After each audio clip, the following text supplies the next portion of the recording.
Today we bring this week's show to you in the midst of a storm, or hurricane. We may be blown to sunder, but as they say, the show must go on. Welcome to this week's Total Football Podcast. My name is Declan Harron. Today, as always, I'm joined by Andrew Conway. Hello. How are you enjoying the storm, Andrew? It's got very windy here. The waves are breaking outside, so it's not the funnest day I've imagined. No, we're all holed up inside. Yeah, everywhere's closed. There's no outdoors today. Just rain and wind and horror. It's great though, isn't it? It is, yeah. It's a different Monday, and I hope it's a nice Monday we find our listeners. So we'll give them some comfort with our dulcet tones as the show goes on. Yeah. But in the world of football, we head to the news. Tomorrow we have the World Cup qualifying draw for Europe. We have 4 seeded teams: Italy, Croatia, Switzerland, and Denmark, and they could draw any of Ireland, Northern Ireland, Sweden, and Greece. Obviously, we are more interested in who Ireland draw. Of the 4, who would you prefer? Interest in the of the 4, I would prefer not to get Italy or Croatia. No? Switzerland and Denmark would be the prime candidates. Croatia are just a far better footballing nation than any of the bottom 4 seeds. So you'd back them to beat any of those 4. Italy are definitely going to qualify bar some kind of miracle for the other sides. Like, it's not a great Italy team, but just the name Italy will strike fear. Yeah, they're still good enough to get in. They would have. It's a travesty, really, that the group that they were in was, when some of the other European nations, Germany or England or even France had they didn't have the hardest qualifying groups on form, and then Italy draw Spain in their group. It came down to a shootout of one match, and it was a playoff for the playoffs. Although Italy did drop points against Macedonia, I think it was, in the group. Like, they are fallible, but I still think they would beat any of the 4 teams. Yeah, when the going gets tough, Italy are usually there to be reckoned with. And maybe even if they don't do well in the groups, I still think they're going to get to the group stages in the finals next summer. I think Denmark would be. Yeah, Denmark are the weakest of the top seeds, certainly, just based on form and how Switzerland... How many... Switzerland, they get 27 points out of 30? Yeah, they get 27 out of 30 and they're still in the playoffs. Like, it's tough on them, but I don't know, like, their group wasn't the most difficult. No, but they did beat Portugal. They beat a Ronaldo-less Portugal. Yeah. So they did beat the European champions. They can say that much. When you put it like that. And they have better points. They're only beaten by who? Portugal and Germany were the only 2 teams who had more points than them, was it? Yeah, or Germany 30 points. Spain got 28 maybe, I think. Yeah, and obviously Portugal finished ahead of them, so they had more than 27 as well. They had a better goal difference. Exactly. Northern Ireland, Sweden and Greece. All of these teams are very functional teams. Sweden have good youth players coming through. They're slowly replacing Zlatan. Greece are always, a hardy team, similar to Ireland and Northern Ireland. They're organised, tough to beat. Northern Ireland, Michael O'Neill, they're a unit. They're together. They know how to play. They did very well in their group to secure qualifying early on. It's very solid. So that's all they can... Yeah, like they have a chance of getting there depending on who they draw, but I think ultimately, like, the 4 seeded teams are all going to be the favourites going into their matches. Absolutely, bar some kind of weird occurrence in November that sees misfortune suffer them. It would be interesting to see Denmark draw Sweden after what happened last time they drew each other in the playoffs. Yeah, it'd be a local derby. That's almost written in the stars. It'd be funny now to see if that does come up. If only we could have gotten Denmark and Sweden and Northern Ireland against Ireland, that would have been... That would have been a lot of trouble right there. Yeah. It would not maybe have been... Maybe it's for the best. Yeah, the police would not have liked those 2 qualifying matches, and I'll say that the Scandinavian authorities are hoping against the Sweden-Denmark tie just for those reasons. It'll be interesting. As we said, we'll probably see those 4 seeded. Imagine for a second that we just see, for the sake of argument, the 4 seeded teams go through. We believe Italy are going to be in pot 2 as well, is it? Yeah, in the actual real finals World Cup draw. In pot 1, we'll have the hosts and we'll have the top ranking team. So we'll have Brazil, Belgium, Germany, obviously, the defending champions. France. Do we get Portugal? Do they get in there due to... I think so, but I'm not sure. Because Chile don't, due to them missing out in the World Cup. Yeah. So it probably will fall to a team like that. Basically, whoever gets in, none of these teams are going to really shake up the seeding for the qualifiers at this point. And the seeding is different this year as well. Like normally it would just be one pot with seeded teams, and then it would be based on region after that. Yeah. But this year they brought it in such that it's all based on ranking. Which is, it's good and bad. We've had this discussion before. I'm in favour of just an open draw, and we'll see where we go. It's worked in previous World Cups, and I think it generates more exciting football, especially in a swollen tournament like this one will be, with 32 teams and spread out over 4 weeks. It's good to get a good range of matches before the teams get too tired later on in the tournament and too cautious. Yeah. But saving that, I suppose, separating out by ranking should guarantee a bit of upstarting performance from some of the supposed weaker sides. At the moment Italy aren't best ranked, England aren't best ranked, and if they've come up against some of the bigger sides, the Germanys of this world, in good groups, it could lead to maybe like how the Champions League has been now that they've changed the seeding there. Like we're seeing a lot of top 2 teams playing each other in the group stages now. Yeah, which is a change. Yeah, and that could be exciting. There's only one other.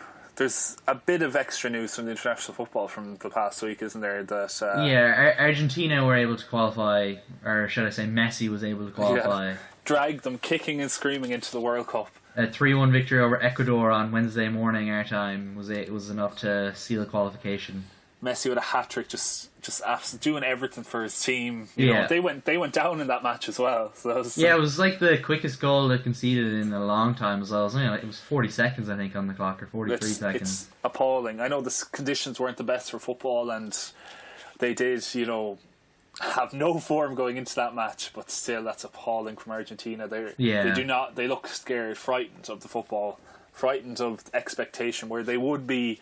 If they hadn't had such a horrible qualifying campaign, they probably would be the favourites for this tournament, based on the fact that they have the strongest attacking lineup and choices in the world.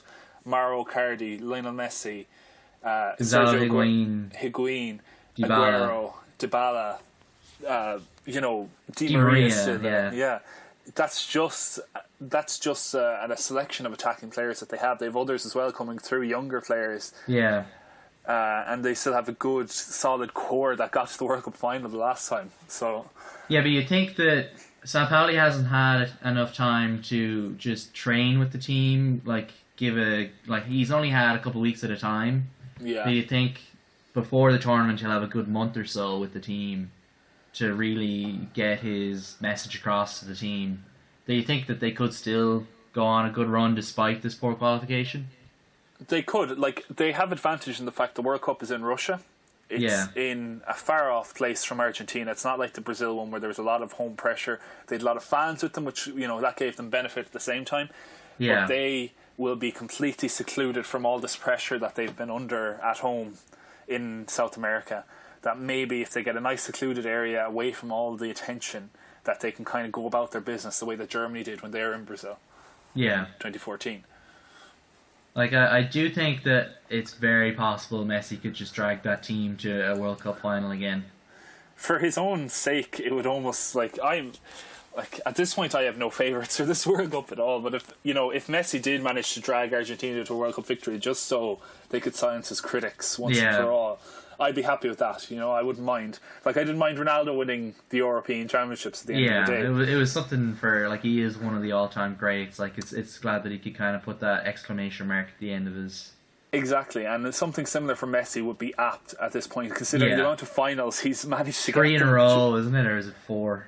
Oh, it's appalling no matter what that they just keep getting to finals, dragging them there, and then they lose. And I remember the penalty he missed. Did he miss one in the Copa America? Yeah, he missed one and then retired.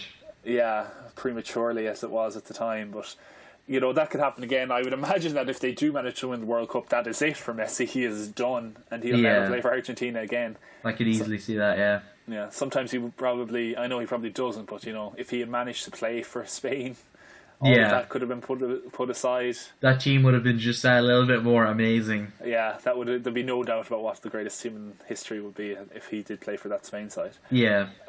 A bit further north in Argentina, another team didn't manage to overcome their horrific I don't know what they have, inferiority complex. The United States men's national team just crashed. There's no better word than that. Crashed out of the World Cup. Like, they were playing Trinidad and Tobago, and like they were bottom of that group. Bottom of the group without a win. They were like playing away. America made a deal about the rain and the conditions, but it wasn't that bad. It could have been a lot worse. I think it was like a 93% chance that they would at least get the playoffs going into the fixtures. Like, it was crazy the amount of things that needed to happen for America not to qualify, and then they all happened. Yeah, and they just couldn't. But they had their fate in their own hands as well. Exactly. The worst thing about it is they could have easily, like.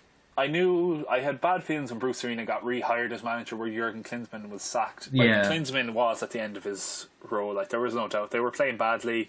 He wasn't bringing enough players through. He did manage to secure Christian Pulisic from Borussia Dortmund, who was a fantastic player. Did manage to secure him, which is probably going to be his long-lasting legacy as United States manager. Yeah. But Bruce Arena had no forward thinking in football. He was asked before the match, what do you think about the match coming up? And he had nothing's going to have to change. We're just going to play our game and stuff like that. Where it's clearly they were not playing well in their previous qualifiers. They had to change something, and he didn't. And because of that, the United States don't manage to get into the next World Cup. Fox Sports in the United States paid $400 million, I think, for the rights to the World Cup. Yeah, now no one in America will watch it. Yeah, they won't get the audience that they would hope for a good run by the Americans. But at the same time, if they had managed to qualify, I wouldn't have seen them getting out of the group, playing the way they were. No, they've not been playing that well. Like, they are kind of relying on Pulisic, the way things are. Where do they go from here? Yeah, it does seem like it's kind of another death of football in America, potentially. Possibly. Like, it's a great opportunity. They could get a good manager in. They could, bring players. It's a wake-up call. It is. And I'm glad, for their part, that it's happened before tournaments, so they actually have time to build rather than waste another year or longer. They know, like you said, this is a wake-up call. They know how bad things are. They know how... Yeah, like maybe qualifying for this World Cup would have just been a delaying of the inevitable in terms of just a complete turmoil. Yeah, exactly. And, they're still having a lot of issues with their FIFA side of things in terms of there's talk of change at the top there, that there's corruption endemic in the United States football setup. So maybe this is all for the good in the long term. I know in the short term it's going to be pretty crappy for fans who wanted to see the United States play in the World Cup next year, and a lot of people around the world who would have enjoyed seeing that bit of extra pizzazz of American sport in the global game, because they do treat it well when they do get into these things. All their fans come along and they all suddenly the country kind of pays attention to football, and it's kind of interesting to see them react to it. Yeah, exactly, and it has potential for growth, especially since they're going to be hosting the 2026 World Cup is going to be in North America and Mexico as well. That's they need to build. The players who play in that World Cup are now kids. And they need some inspiration to stay with the sport and not leave to do athletics or American football or any of the other many different sports that are available in the States. So we'll see where they go with it. It'll be nice to think that they'll come back a bit stronger and a bit more competitive, and we'll have a bit of a show from the Americans, because it would be nice for them to join the world stage in some way, to at least be competitive.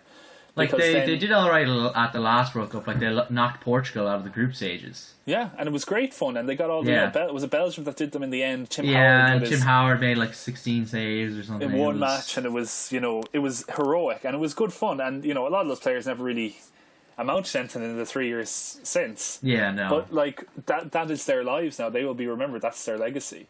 They were that team that lasted. That I can't remember the name of the fullback that had the crazy hair, that I thought would be, this guy's great. Jones, I think. Is it Jones?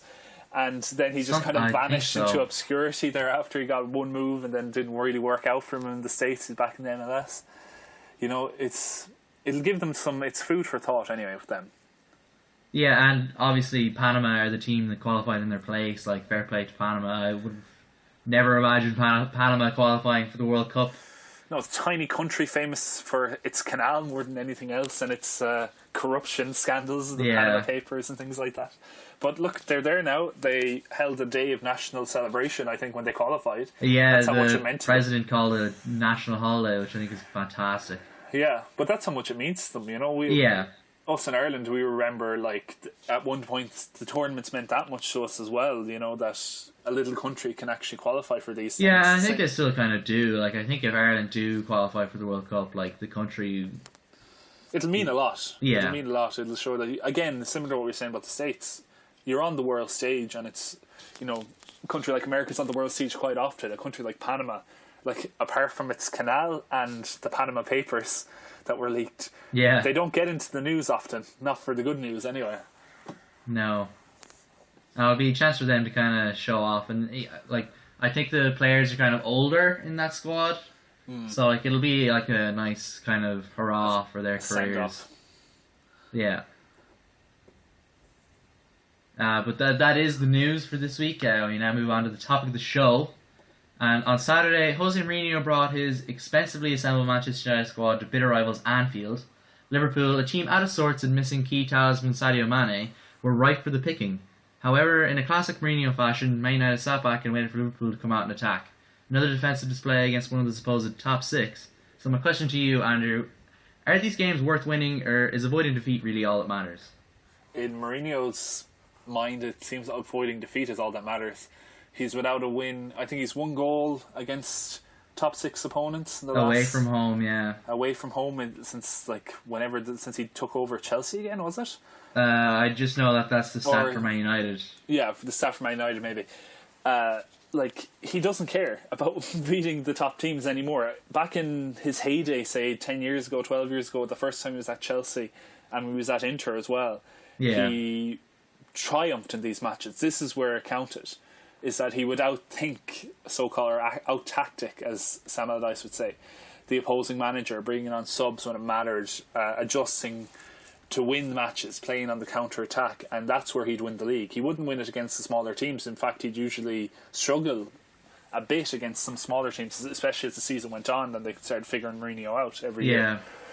But now he seems to change track entirely, and he's just like, he wants to draw, he gets to draw, he gets to say he didn't lose, which is what he did last season, if you remember when he was on that the worst unbeaten run in football history for Man United last season, where he was just like, oh, we didn't lose, even though they played horribly and could not score to save their lives. Yeah, it was mostly draws in that one.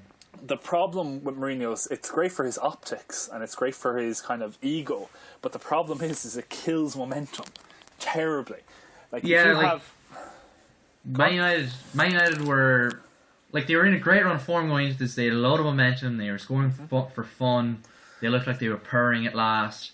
And now it's just this black cloud over the club. Like, they didn't lose, but they may as well have with that kind of performance. Yeah, like players like Lukaku's, you know, his confidence cannot be helped by this performance.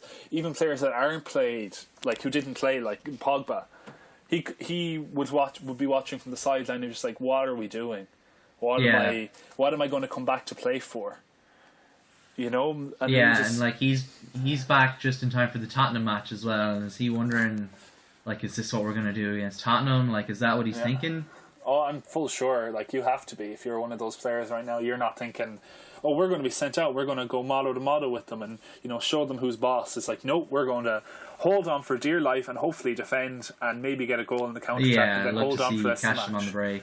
Exactly, and that was his whole tactic. Like, funnily enough, he mentioned in his post-match press conference that he was trying to push the blame for the result onto Klopp. Yeah. Because he wanted Klopp. He made a tactical change, Mourinho, that is, to kind of open the match up a bit. Yeah, he brought on Rashford and Lingard to try add a bit of pace. But it was more to add a bit, you know, to actually bring Liverpool more on them so they could counter more effectively. Yeah. I can't remember the quote he used, but he was like, oh, I kept waiting for Klopp to unlock the door or something along those lines. Something like that. And he did because Klopp could see it. Like, Klopp wasn't going to just, like, especially a team as weak defensively as Liverpool have been this season, he wasn't going to just drop his guard and let Man United outpace them on the flanks. He made a correction in himself, and that is very worrying for Jose Mourinho because he's being out-thought this early in the season. Like, traditionally when Mourinho wins the league, he starts like a house on fire. They sustain it through a tough winter break, and then they kind of fall away. They hit it, at the end of the season. They lose some matches, but they crawl over the line. Like, that's what's happened in Italy in the past. It's what happened to his Real Madrid side. It's what happened with his Chelsea team the second time he was there. Exactly. And, they just about got there, beating Crystal Palace. I mean, remember, I think, just get over the line. These Eden Hazard penalty, I think. Yeah. And that's what is kind of happening with United now, but he's adjusting for it early, and teams are figuring it out already. Now, Klopp is a very good manager. He's very good on tactics. There's no doubt about that. Yeah, he's very smart. His pressing game is very adjustable, and he must have seen it that, like, there is pace on, and he kept the same way, and Liverpool didn't have the chances because they didn't fall for Mourinho's trap, say. Mourinho laid a trap for Liverpool, but they didn't step on it. Yeah. And, and it shows kind of Mourinho's reactive nature as a manager. Like, he kept waiting for the other manager to let him in. Like, that's not what his job is. That's not what his job is supposed to be. His job is supposed to unlock that door himself. Yeah, but that's what happens when you sign a reactive manager at a big club. They're not, football moves in cycles, and Mourinho's cycle is either it's at an end or it's coming very close to an end, where that kind of, okay, I'm going to plan for what could happen in the worst case scenario. I'm not going to set out my team to plan for us scoring goals, which is what, say, Pep Guardiola does, or what Jurgen Klopp does, or what Mauricio Pochettino does. He's much more of an old school kind of, okay, we're not going to do anything here. We're going to wait for them to come on to us. I'm going to give the ball to my, they're lacking a Pogba, but, my attacking player who can unlock something, the Mata, think of someone else, Mkhitaryan in that team, who can do something magical with the ball without Mourinho having input. And if he doesn't do it, and if that gap doesn't materialise, they're kind of goosed. Yeah. And, like, I wonder now how this will affect the other top six matches. Because, like, we saw before the international break, Conte lost to Pep. And I just wonder, will he see that defeat as something he needs to learn how to avoid, as opposed to going for the victory? Well, Conte, he did lose. He hasn't had the best results or the best record in these top encounters. If you remember, they lost to Liverpool and Arsenal back to back last season. Yeah, and they lost to Tottenham and Manchester United. Oh yeah, and Man United.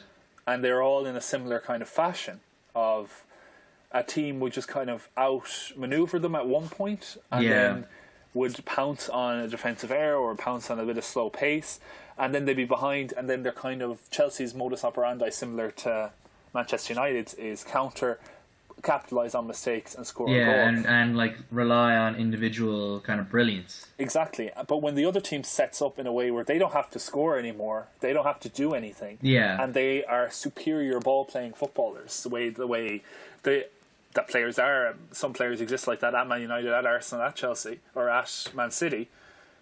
They can just hold on to the ball, pass the ball around, tire out the Chelsea team until there's no hope, because Chelsea do lack that bit of ingenuity if one of their players isn't firing.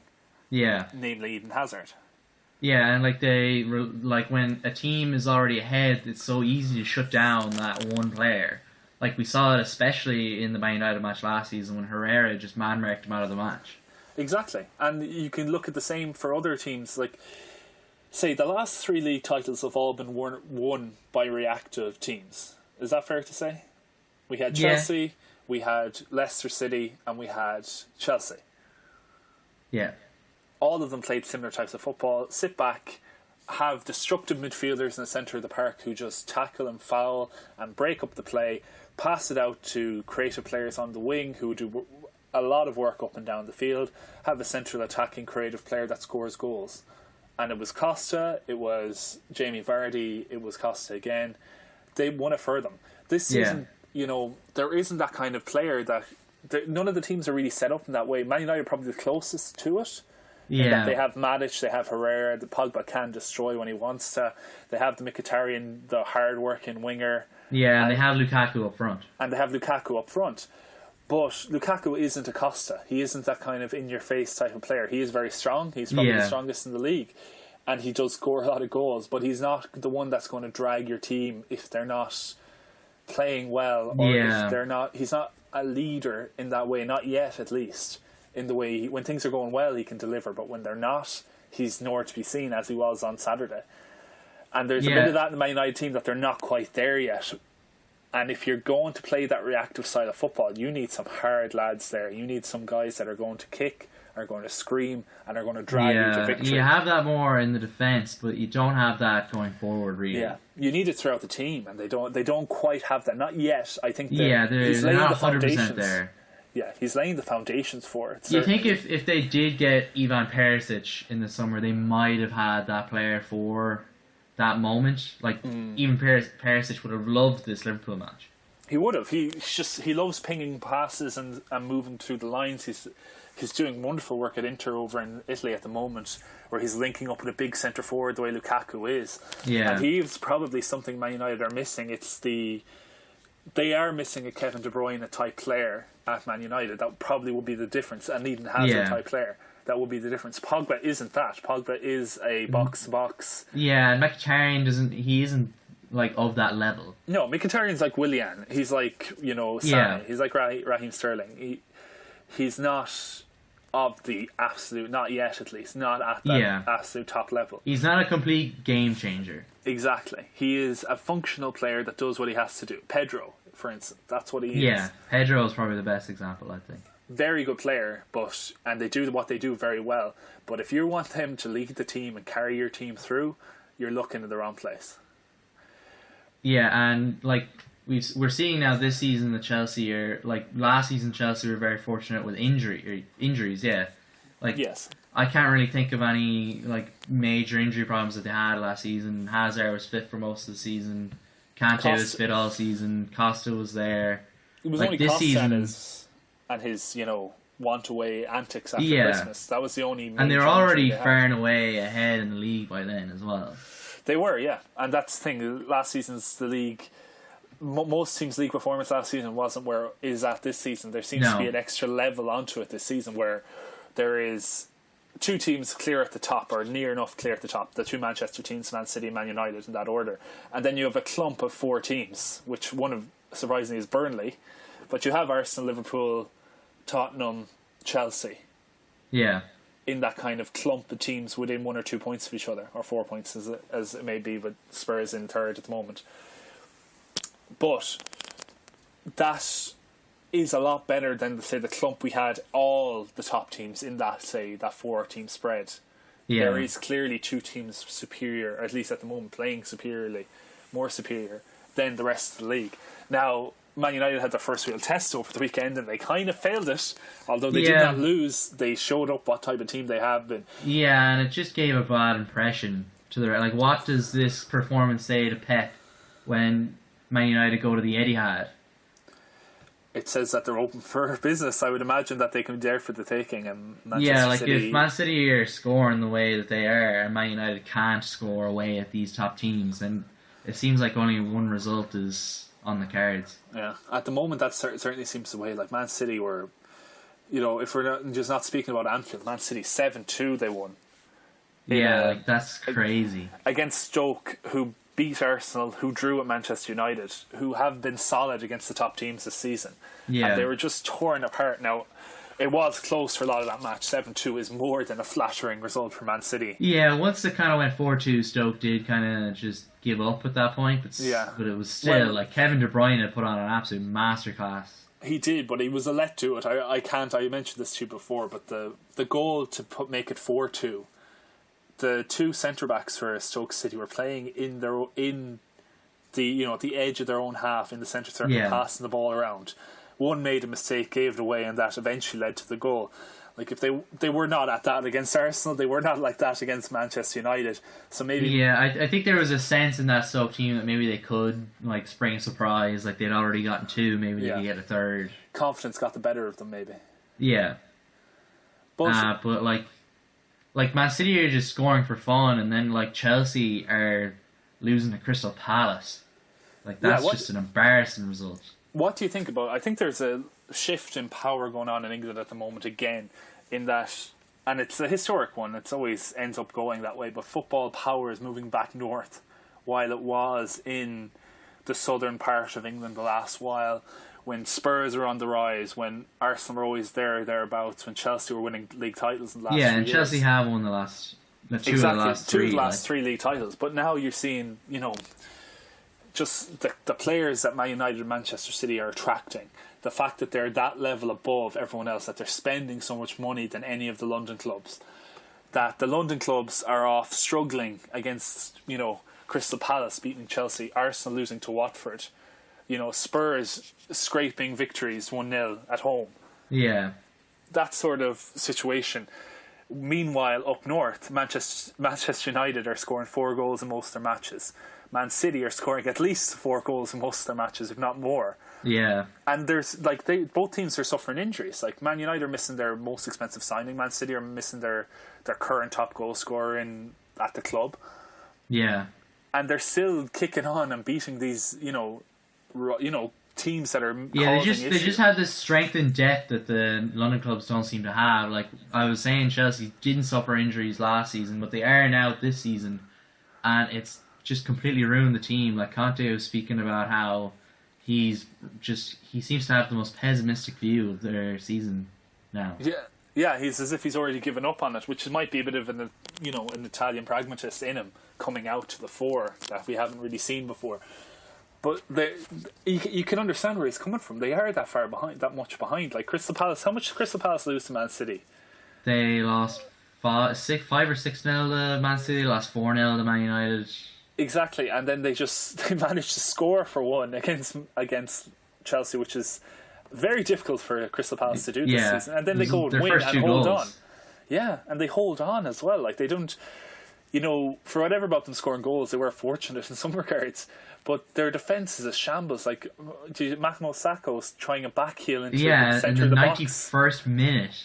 And it just, Chelsea not capitalising on that. If I that was City or United, that shot went out for a throw-in. Yeah, crazy. If that was City or United, they would have been on that, and that would have been another goal, and that would have been the end of the happy revival at Sellers Park. Yeah.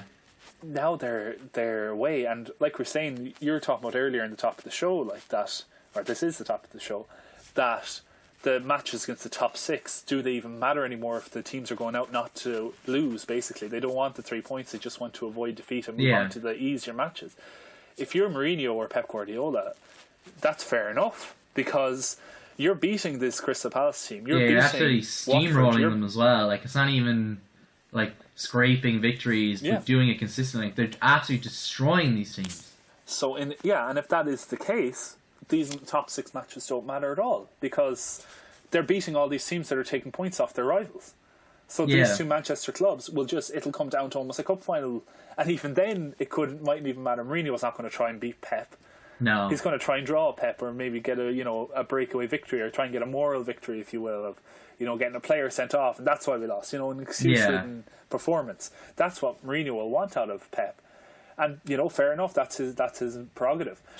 But he can do that all he wants, because they'll be clear of all the other London clubs and everyone else that would be title rivals, including Liverpool, if they can just beat all these smaller teams. Like they're already, how many points? They're 6 points ahead of Spurs at the moment? Man United are 3 points ahead and Man City are 5. 5 points ahead. So the top league to third is 5 points.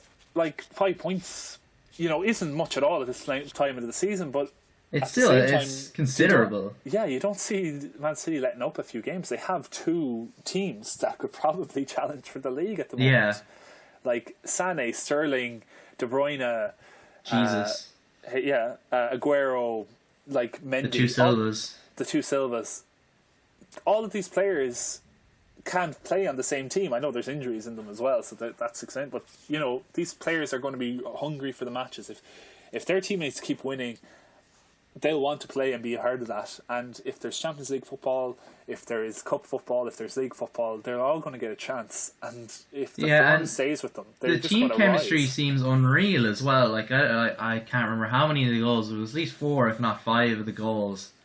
All the players went over to Kevin De Bruyne, whoever made the pass. Yeah. They all did this massive hug, and apparently after the Chelsea match, the players went in the dressing room, they all sang Kevin De Bruyne's name. Like, it seems like there's just an absolute great atmosphere in the club. Yeah, it's like it happens once in a while. Like, they're all of the similar age. There's a bit of dead wood that's been got rid of in the recent years, especially by Pep. a lot of these players are in their mid-20s now. Most of them haven't won much of anything, so they're all like... Yeah, they're all hungry. Yeah, they're hungry to win something. It's not like the older players, like the Sanyas, the Kollarovs, the Clichés, you know, who'd won things already, who were already getting on, who were in their 30s, who had made their pay packets, they didn't care. These players want something. They've gone to City not because they wanted money. They've gone to City because they want to win. They can get the money anywhere else as well. Yeah. And then like players like Yaya Toure are still there. Like Yaya Toure making tackles before setting up goals. That was what was going on on Saturday. Yeah, I think the stat was the Yaya Toure made 3 times as many passes as any Stoke player, but he was only on for 18 minutes. Like that's mental. And he wasn't even like Yaya wasn't running. He wasn't doing anything. No, I don't think he broke a sweat. Exactly, and he's still at the club, and you forget that he's someone who can just come in. Yeah, he's like a mentor for these young players now. Exactly, it's mental when you think about it that they have so much going for them in that regard, and you know the rest of the clubs then like Granit Xhaka at Arsenal picking his nose while his team lose in the 91st minute. He's the closest one to Tom Cleverley, and as Tom Cleverley just sticks the ball in the roof of the net. Like, if that was Yaya Toure, you'd understand it, but like players at these clubs, at Granit Xhaka's, Victor Wanyama's get, you know, with those harsh tackles at Spurs, and you know these players who haven't earned the ability to be doing these type of things of just standing, watching, ball watching, and letting their teammates down. You know, that's the difference between the two Manchester clubs at the moment, between the northern clubs and everyone else, basically. Is these players and their ability to just like, if they're coasting, they've earned the right to coast. Yeah. You know, they're not doing it at 1-1 in the 90th minute. They're not doing it 1-0 up there late on. They are doing it when they're 4-2, 5-2 up. Yeah, and it's this mentality that's been drilled into them to not do that as well. Like Pep is playing every minute with the Man City team. Like Mourinho is lambasting his players if they do anything that he doesn't tell them to do. Meanwhile, Wenger's sitting there doing nothing. Pochettino's watching, you know, breaking the paper in his hands.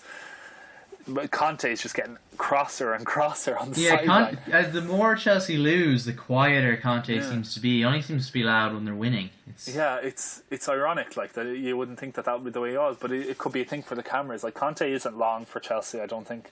I'm not saying. I think Chelsea will do fine this year. They might do well in Europe even, but I don't see him being there. Like they got the victory against Atletico. Like that was impressive. Yeah, that was impressive. It just seems a good performance, but. Like he was talking to the press, and it just seems like he wants to go back to Italy.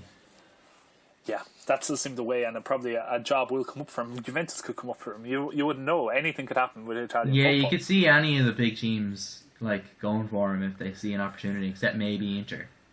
Except them for the moment. We'll see what happens. You never know. But, you know, as a topic of the show, that's kind of what I wanted to cover, you know. Yeah. That Man United and Man City, despite what they may think about playing against their opponents, direct rivals, they're still doing fine, and they're still rising above all their other counterparts. Yeah, like I was just sitting there watching the match on Saturday, going like, "What, Sky? Just play the replay of last season. Like this match is it's wretched. It's beyond help." Yeah. Yeah. But at the same time, Mourinho doesn't care. Man United don't care. They got their points. They're still undefeated. Yeah, can they improve upon their terrible unbeaten run of last season? We'll see what happens. We'll move on now from our topic of the show to look at European review, preview, kind of look forward to the Champions League coming up. The Champions League 2-time winner, looking for a 3rd time in a row. They won against Getafe this week thanks to a late Ronaldo winner. But can they take on Tottenham this week? Will they do them? I think Real Madrid are due for a comeback in a big way, a big performance rather. They were missing Ronaldo for a lot of the early parts of the season due to that suspension he suffered. Yeah. They dropped points a few times. They did not play well against Getafe during the weekend. They scraped a late goal, as you said, Ronaldo in the 86th minute, I think. Yeah, still that reliance on Ronaldo.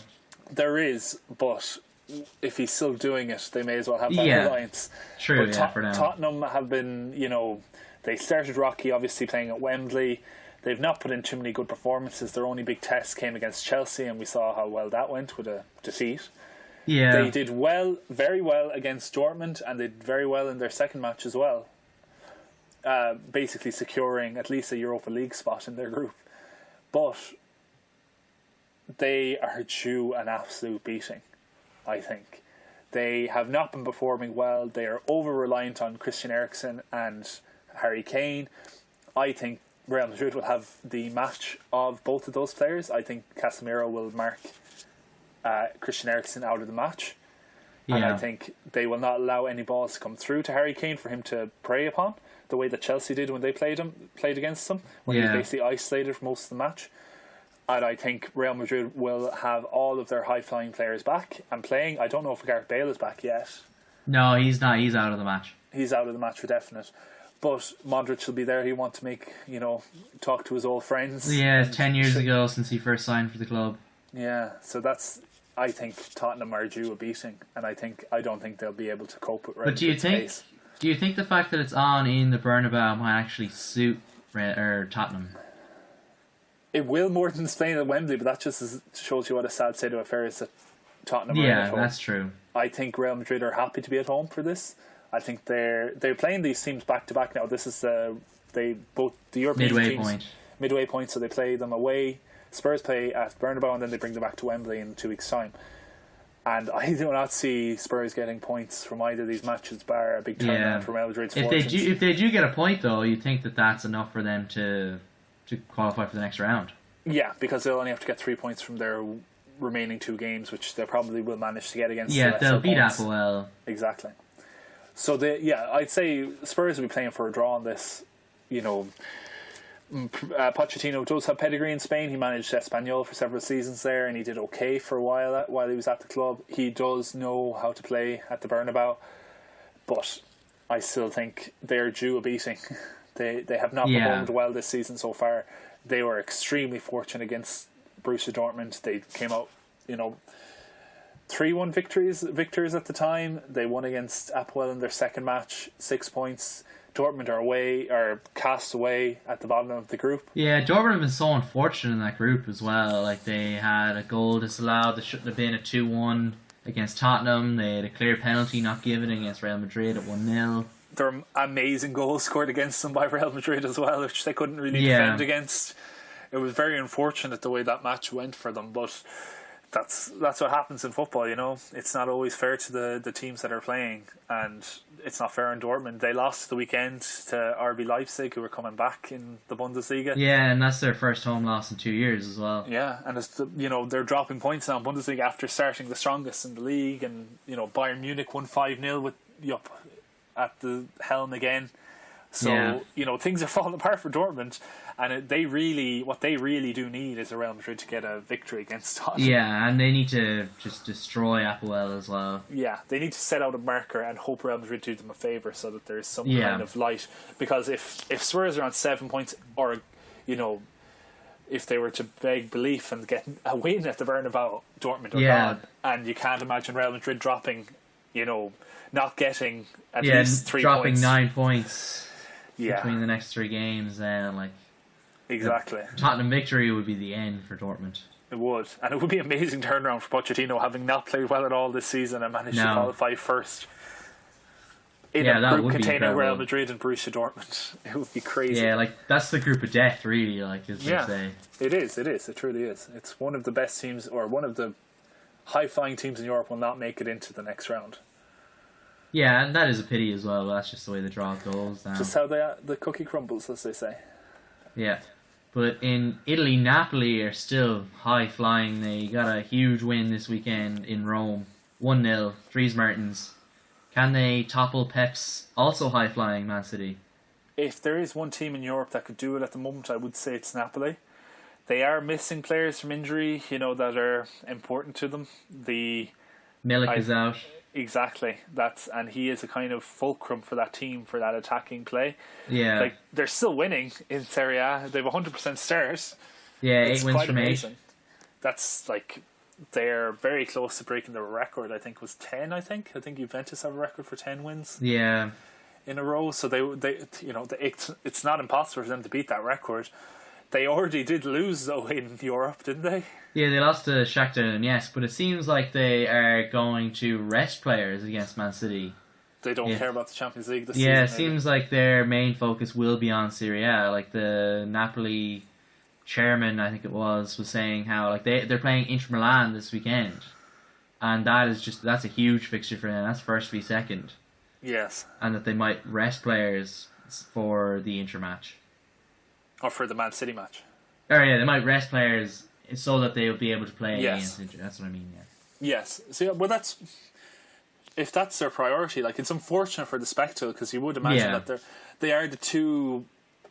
They're the most informed sides in Europe at the moment. Pep's Man City and they have such similar styles as well. Like, and they're very easy on the eye. Yeah, possession, pressing, wonderful passing moves. End to end type of action, creating. Passing out from the back.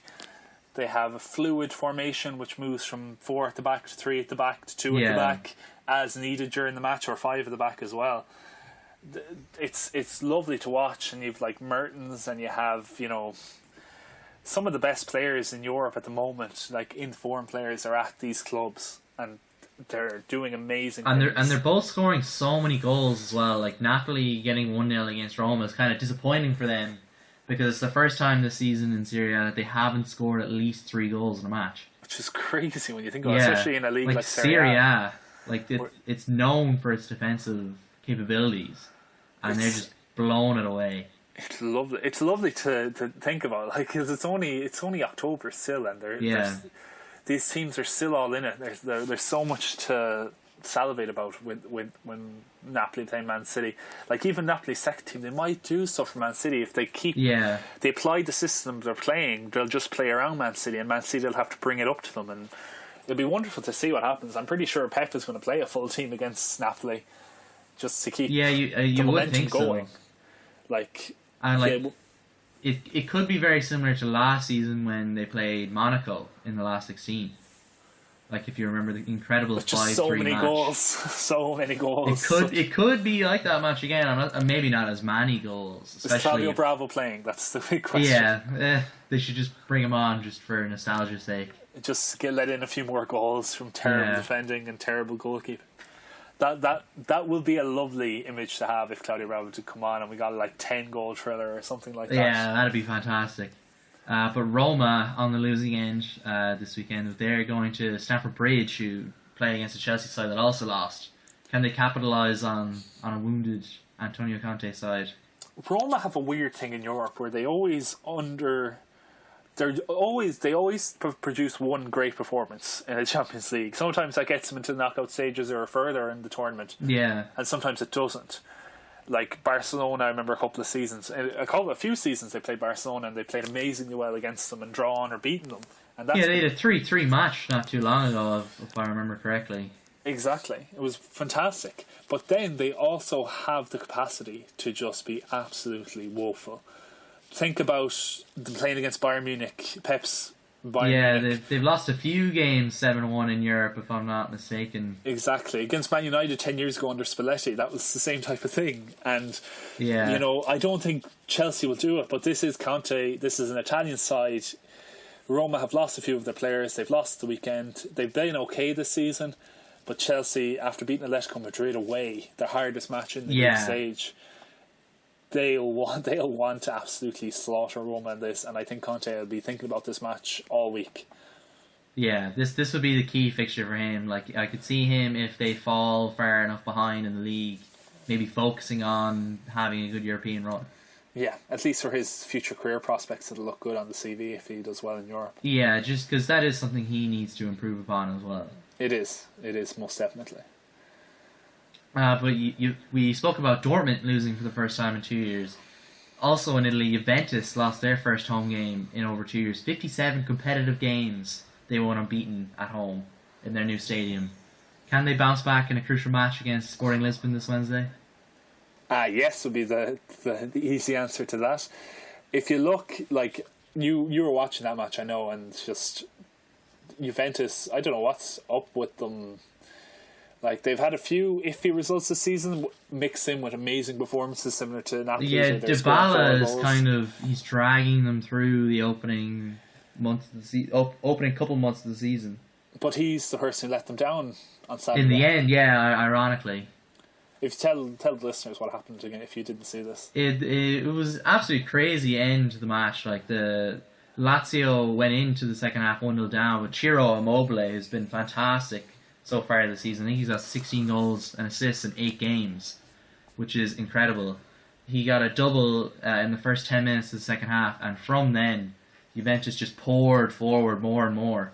And it got to the 94th minute when, I don't know which Lazio player it was, but he just dove in recklessly. And went to the video assistant referee, a penalty was given, Dybala steps up, and it's saved. It's the second penalty in a row that he's missed for Juventus. What is it with Argentinian players and missing penalties? They're just cursed, really. Messi's missing every second penalty or so he takes. Dybala's missing penalties left, right and centre. There's nobody who can take penalties on that side. Yeah, I feel like Aguero's missed a few at Man City over the years as well. Yeah, it's mad. Like, and why can't these players? They're so good everywhere else in the field. They could score from that position 100 times out of 100 if it was an open play. But you put them there at a penalty dead ball situation. You almost feel like they're better off having free kicks. Yeah, they probably have the better record for it. Certainly Dybala would have. Messi's free kicks are phenomenal. Yeah, and Dybala scored, I think, 2 free kicks this season alone, hasn't he? Yeah, and I remember him getting them some last season as well. Yeah, it's just, what is up with them? Going back to the match, I don't think Sporting Lisbon, they haven't had the best early part of the season so far. They played well against Barcelona though, and I thought Juventus struggled against Olympiakos. Yeah, like that group isn't lighting the world on fire the way you might have hoped. Where Juventus and Barcelona in the same group, and they're getting good opponents, quality, teamwork opponents in Sporting Lisbon, Olympiakos. But yeah, they don't walk over. Yeah, exactly. But it's been a bit of a disappointment, and I don't see anything bar a Barca and Juventus winning that group. I tend to agree with you, but I wouldn't be surprised if Lisbon can maybe get a draw from this match. It'll be interesting to see. I'll keep an eye out for that one anyway. It'll be an interesting tie. Yeah, because it does seem like all the big matches are on Tuesday this week, so it could be maybe one to just keep an eye out on Wednesday. Yeah, something to whet your appetite before the weekend of football returns. Yeah. Any other notes from Europe this week? The only other one that springs to mind is to see how Athletic were doing, because they haven't won many matches yet since they've moved to their new stadium. Yeah. They almost beat Barcelona at the weekend. Yeah, they were close. They were 10 minutes away from 10 minutes big away, victory. And then Luis Suarez, who is still dragging his knees around the pitch somehow, he does really need to just take a rest. Yeah, or get knee surgery or something, because he is struggling very bad, and that Messi dragged team is just about surviving. I say just about, they're clear atop the league. But they're about 5 points ahead of Real Madrid still, aren't they? Yeah, they're absolutely, those are the first points they've dropped this season. So they, but Atletico are a bit of a shambles at the moment at the Wanda Arena. I think, is it the Wanda Arena they're calling it? Yeah, I think that's what they call it now. Yeah, they're not doing that well there. Of course, they drew with Atletico, or they drew with Chelsea rather, and now they've drawn again against Barcelona. And they lost to Chelsea. They lost to Chelsea, sorry, and they've drawn against Barcelona now. And they drew with Sevilla as well, I think, at home. Yeah, they're not performing very well. So you worry about them going forward in this group. Even if Roma can actually get a result, you never know what could happen. Yeah, because Atletico are playing Carabag this week, so you would think that obviously that's a guaranteed 3 points. But if Roma gets something, if Roma do get something off Chelsea, then the group is kind of wide open again. Yeah, it would be, and we'd be back to square one with 3 games remaining. Yeah, and Barcelona are Olympiakos this week. You would think that Barcelona should easily just bat away. Barcelona to overcome that, no problem at all. It's interesting just on Barcelona that when they came on, I don't know, because I'm not often watching Barcelona train before matches, but when they came on to do their pre-match warm up, they were wearing their Catalan jerseys, their away jerseys from a few seasons ago. Last season, yeah. From last season, the yellow and kind of orangey red stripes. and over blue shorts. So it did not seem like a normal occurrence. It seemed that they'd chosen to wear this, which could, that's going to spiral more conversations about Barcelona's future in La Liga, which is something to watch out for in the future as more matches come up. Now they're not going back to playing a big Madrid match until the end of December. Yeah, that'll be really interesting. Even more so than usual. It will be, and we'll see what happens at that point. But it is just something that listeners should keep an eye out for. See if Barcelona do continue that, and whether they start to stoke the coals of political turmoil in Spain more. Yeah, that'll be interesting because it doesn't seem like that's been sorted out in Spain at all yet. It's still ongoing as we speak. Yeah, and it is. I think it is with that we maybe bring this show to an end. Thank you for listening, and please do get in touch. You can email us at thetfpod@gmail.com if you have any thoughts on our topic of the show or anything that we discussed this week. You can follow us on social media at the TFPod, and you can follow us individually. I'm at Cheesy Harpun, and Andrew's at Combon27. You can remember to subscribe, rate, and review on whatever platform you listen on. We'd really appreciate it. It really helps. That just leaves me to say thank you, Andrew. Thank you, Declan. And that is, until next week, I can just say farewell.